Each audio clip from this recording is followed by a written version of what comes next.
Ukrainian troops destroyed 3 Russian battalions in 6 days in Kursk. The Russian counteroffensive in western Russia, Kursk Oblast, is off to a bloody and chaotic start. After 6 days, Ukrainian drone operator Kursk has identified 77 destroyed Russian armored vehicles along the northwestern edge of the 250-square-mile salient Ukrainian troops occupy in Kursk. That's enough equipment for 3 Russian battalions, and it's only what's visible and confirmed with video, according to Kursk. Actual Russian losses could be much higher.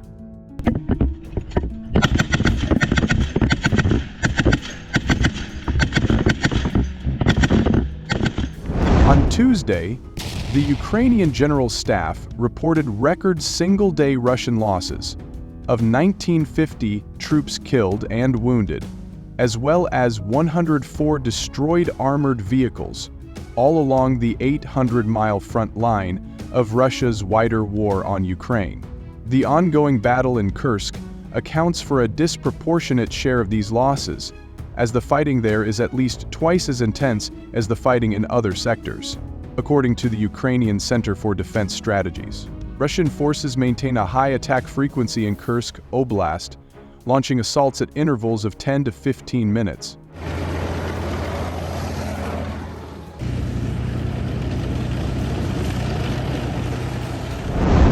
The Kremlin rebuilt several regiments and brigades with fresh vehicles and North Korean reinforcements, including the 51st Airborne Regiment and the 810th Naval Infantry Brigade, and then hurled them at the Kursk salient on Thursday.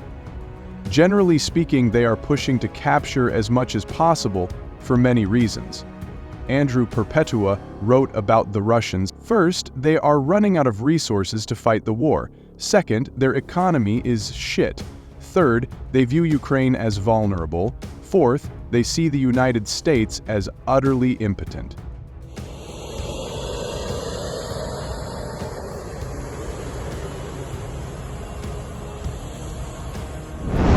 Nearly a week later, the 810th Naval Infantry Brigade has consolidated its positions around the village of Pogrebki on the edge of the salient. But it's done so at the cost of potentially dozens of vehicles, including factory-fresh BTR-82s and hundreds of people. A trio of powerful Ukrainian brigades, including the newly reorganized 17th Heavy Mechanized Brigade, is punishing the Russian Marines and paratroopers for every yard they advance. Incredibly, local Ukrainian forces have even managed to counterattack in a few places along the front line in Kursk, ultimately advancing slightly near Novoivanovka. The fighting shows no sign of letting up. Amid the uncertainty of extreme and unsustainable losses and global political change, the Russians are going for broke in Kursk.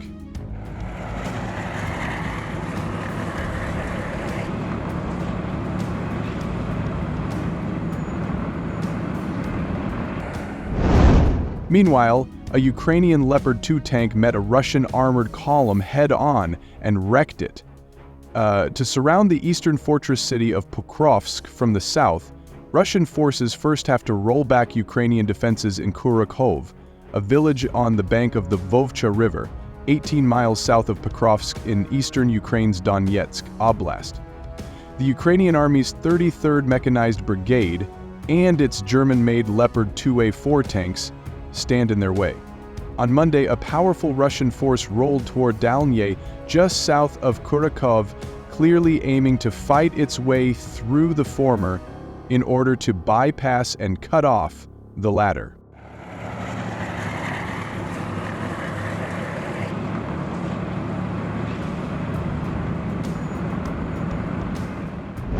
Well-aimed cannon fire from the 61-ton 4-person Leopard 204s, 31 of which equipped the 33rd Mechanized Brigade's tank battalion, put a quick stop to the Russian assault.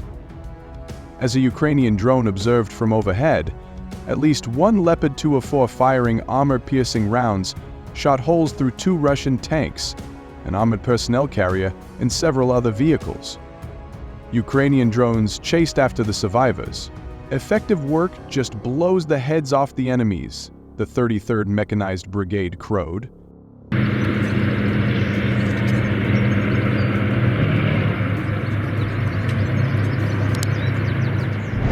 The battle in Delja was a return to form for Ukraine's tanks. The proliferation of explosive drones has changed how tankers fight on both sides of Russia's wider war on Ukraine. Enemy and friendly drones crisscross the airspace, hunting for valuable targets like heavy armor and artillery.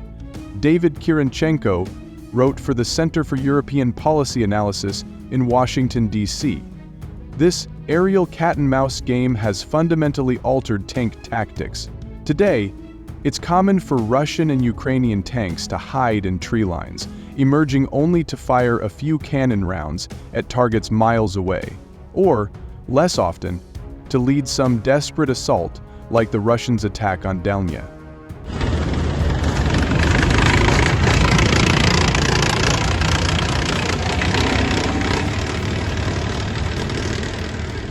The Russians have redoubled their offensive toward Pokrovsk while also launching a counteroffensive against the Ukrainian-held salient in western Russia's Kursk Oblast.